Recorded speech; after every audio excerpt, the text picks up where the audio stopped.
2028ರಲ್ಲಿ ವಿಧಾನಸಭೆ ಚುನಾವಣೆ ಇದೆ. ಹಾಗಾಗಿ ಆ ಒಂದು ಭವಿಷ್ಯವನ್ನ ನೋಡಿಕೊಂಡು ಈಗಲಿಂದಲೇ ತಯಾರಿಯನ್ನ ಮಾಡ್ಕೊಳ್ತಿದ್ದಾರಾ, ಹಾಗಾಗಿ ಕ್ರಾಸ್ ವೋಟಿಂಗ್ ಅನ್ನ ಮಾಡಿದಂತದ್ದ ಅನ್ನುವಂಥ ಪ್ರಶ್ನೆ ಮೂಡ್ತಾ ಇದೆ. ಕ್ರಾಸ್ ವೋಟಿಂಗ್ಗೆ ಮುಂದಾಗಿದ್ದೇಕೆ ವಿಪಕ್ಷ ಶಾಸಕರು 2028ರ ಭವಿಷ್ಯವನ್ನ ನೋಡಿಕೊಂಡು ಈಗಿನಿಂದಲೇ ತಯಾರಿಯನ್ನ ಮಾಡ್ಕೊಳ್ಳಲಾಗ್ತಾ ಇದೆಯಾ? ಬಿಜೆಪಿ ಜೆಡಿಎಸ್ ತೊಡೆಯೋದಕ್ಕೆ ಲೀಡರ್ಸ್ಗಳು ಮುಂದಾಗಿದ್ರ? ಹಾಗಾದ್ರೆ ಪ್ರಬಲ ನಾಯಕತ್ವ ಇಲ್ಲದೆ ಇರೋದ್ರಿಂದ ನಮಗೆ ಸಂಕಷ್ಟ ಎದುರಾಗುತ್ತೆ ಅಂತ ಈ ಒಂದು ಡಿಸಿಷನ್ ಅನ್ನ ತೆಗೆದುಕೊಂಡ್ರ. ಡಿಕೆ ಶಿವಕುಮಾರ್ ಕಟ್ಟಿ ಹಾಕುವಲ್ಲಿ ವಿಪಕ್ಷಗಳು ವಿಫಲವಾದ್ವಾ?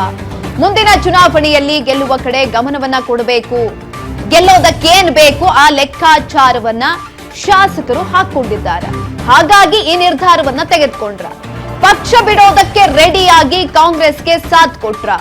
11ಕ್ಕೂ ಹೆಚ್ಚು ಶಾಸಕರು ಬಿಜೆಪಿ ಜೆಡಿಎಸ್ ನನ್ನ ತೋರಿತಾರೆ ಅಂತ ಅಂದ್ರೆ ಇದರ ಹಿಂದಿರುವಂತಹ ಅಜೆಂಡಾ ಏನು, ಯಾಕಾಗಿ ನಿರ್ಧಾರವನ್ನ ತೆಗೆದುಕೊಂಡ್ರು? ಊಹೆನೇ ಮಾಡ್ದಲೇ ಇರೋ ರೀತಿನಲ್ಲಿ ಪಕ್ಷ ದ್ರೋಹವನ್ನ ಮಾಡ್ತಾರೆ.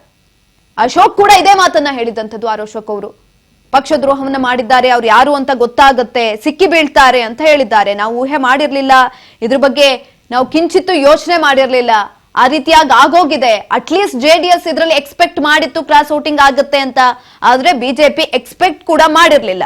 ಆಂತರಿಕ ಭಿನ್ನಮತ ಇದೆ, ಮೈತ್ರಿ ವೈಫಲ್ಯ ಆಗತ್ತೆ, ಶಾಸಕರು ಕೈ ಕೊಡುತ್ತಾರೆ, ಇದ್ಯಾವುದನ್ನು ಕೂಡ ಬಿಜೆಪಿ ಯೋಚನೆಯನ್ನ ಕೂಡ ಮಾಡಿರ್ಲಿಲ್ಲ. ಎಲ್ಲೋ ಒಂದ್ ಕಡೆ ಅವರು ಕೂಡ ರೆಸಾರ್ಟ್ ನಲ್ಲಿ ಇಟ್ಕೊಂಡಿದ್ರು ಅವರ ಶಾಸಕರನ್ನ.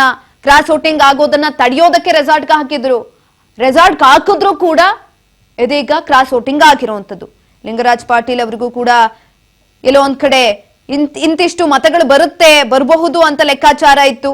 ಆದ್ರೂ ಕೂಡ ಅವರದೇ ಆದಂತಹ ಶಾಸಕರು ರೆಸಾರ್ಟ್ ನಲ್ಲಿ ಇದ್ರು ಕೂಡ ಅವ್ರಿಗೆ ಈ ರೀತಿಯಾಗಿ ಆಗತ್ತೆ, ಇಷ್ಟಿಷ್ಟು ಓಟ್ ಹಾಕಬೇಕು, ಪ್ರತಿಯೊಂದನ್ನು ಕೂಡ ಹೇಳಿದ್ರು. ಮುಂಚಿತವಾಗಿ ಎಲ್ಲ ಲೆಕ್ಕಾಚಾರ ಆಗಿತ್ತು. ಲೆಕ್ಕಾಚಾರ ಆದ್ರೂ ಕೂಡ ಕ್ರಾಸ್ ವೋಟಿಂಗ್ ಆಗಿದೆ. ಈ ಒಂದು ಸಂದರ್ಭದಲ್ಲಿ ಡಿಕೆಶಿ ಹೇಳಿದಂತ ಆ ಒಂದು ತಂತ್ರಗಾರಿಕೆಯಲ್ಲಿ ಎಲ್ಲರೂ ಕೂಡ ಸಿಕ್ಕಿಬಿದ್ದಿರುವಂತದ್ದು. ಅಧಿಕಾರದಿಂದ ಇಳಿದ ಮೇಲೆ ಸೈಡ್ ಲೈನ್ ಆದ್ರ ಸಿದ್ದು, ಅವ್ರ ಬಗ್ಗೆ ಯಾರು ಮಾತೇ ಆಡಿಲ್ಲ. ಪರಿಷತ್ ಗೆಲುವಿನ ಬಳಿಕ ಡಿಕೆಶಿ ರಾಹುಲ್ಗೆ ಕ್ರೆಡಿಟ್ ಹೋಗಿದೆ. ಸಿದ್ದರಾಮಯ್ಯ ಹೆಸರು ಡಿಕೆ ಶಿವಕುಮಾರ್ ಮರೆತೇ ಬಿಟ್ರ? ಲೆಕ್ಕಕ್ಕೆ ಇಲ್ವಾ?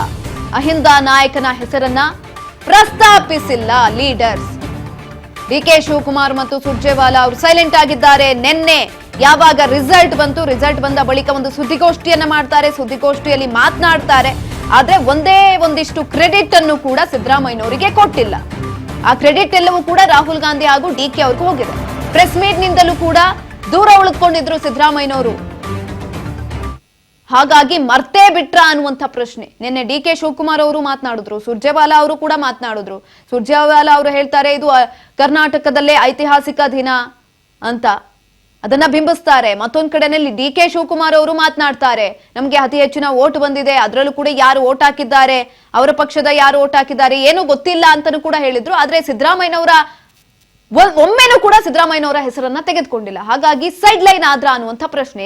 ಈ ಕುರಿತಾಗಿ ಹೆಚ್ಚಿನ ಮಾಹಿತಿಯನ್ನು ತಿಳ್ಕೊಳ್ತಾ ಹೋಗೋಣ. ನಮ್ಮ ಪ್ರತಿನಿಧಿ ಬಸವರಾಜ್ ಉಗಾರ್ ಸಂಪರ್ಕದಲ್ಲಿದ್ದಾರೆ. ಬಸವರಾಜ್, ಒಂದ್ ಕಡೆನಲ್ಲಿ ಸಿದ್ದರಾಮಯ್ಯನವರು ಅಹಿಂದ ನಾಯಕರು, ಅಷ್ಟು ವರ್ಷ ರಾಜಕೀಯದಲ್ಲಿ ಅನುಭವ ಇತ್ತು, ಅವರನ್ನೆಲ್ಲರೂ ಕೂಡ ಹಾಡಿ ಕೊಂಡಾಡಿದ್ರು. ಆದ್ರೆ ಇದೊಂದೇ ಒಂದು ಎಲೆಕ್ಷನ್ ರಿಸಲ್ಟ್ ಬರ್ತಿದಂಗೆ ಅವ್ರ ಹೆಸರೇ ಬಂದಿಲ್ಲ, ಅವ್ರ ಹೆಸರನ್ನೇ ತೆಗೆದುಕೊಂಡಿಲ್ಲ. ಸುರ್ಜೇವಾಲಾ ಅವರು ತೆಗೆದುಕೊಳ್ಳಿಲ್ಲ, ಡಿಕೆಶಿ ಅವರು ತೆಗೆದುಕೊಳ್ಳಿಲ್ಲ. ಹೆಚ್ಚಿನ ಮಾಹಿತಿ ಕೊಡೋದಾದ್ರೆ ನಿನ್ನೆ ವಿಧಾನ ಪರಿಷತ್ನ 5 ಸ್ಥಾನಗಳನ್ನ ಗೆದ್ದಿರ್ತಕ್ಕಂತ ಕಾಂಗ್ರೆಸ್ ಪಕ್ಷದ ನಾಯಕರು ಒಂದು ಜಂಟಿ ಸುದ್ದಿಗೋಷ್ಠಿಯನ್ನ ವಿಧಾನಸೌಧದ ಸಮ್ಮೇಳನ ಸಭಾಂಗಣದಲ್ಲಿ ಮಾಡಿದ್ರು. ಅದರಲ್ಲಿ ರಾಜ್ಯ ಕಾಂಗ್ರೆಸ್ ಉಸ್ತುವಾರಿ ಇರ್ತಕ್ಕಂತ ಸುರ್ಜೇವಾಲಾ ಅವರು ಮತ್ತೆ ಸಿಎಂ ಡಿಕೆ ಶಿವಕುಮಾರ್ ಅವರು ಮತ್ತೆ ಒಂದು ಏನು 5 ಅಭ್ಯರ್ಥಿಗಳೇನು ಗೆಲುವನ್ನ ಸಾಧಿಸಿದ್ರು ಅವರೆಲ್ಲರೂ ಸಹಿತ ಆ ಒಂದು ಸುದ್ದಿಗೋಷ್ಠಿಯಲ್ಲಿ ಭಾಗವಹಿಸಿದ್ರು. ಸಿಎಂ ಡಿಕೆ ಶಿವಕುಮಾರ್ ಅವರು ಮಾತನಾಡುವಂತ ಸಂದರ್ಭದಲ್ಲಿ ರಾಹುಲ್ ಗಾಂಧಿ ಅವರಿಗೆ ಕೂಡ ಒಂದ್ ಕಡೆ ಕ್ರೆಡಿಟ್ ಕೊಟ್ರು, ಮತ್ತೆ ಮಲ್ಲಿಕಾರ್ಜುನ್ ಖರ್ಗೆ ಅವರಿಗೂ ಕೂಡ ಕೊಟ್ರು.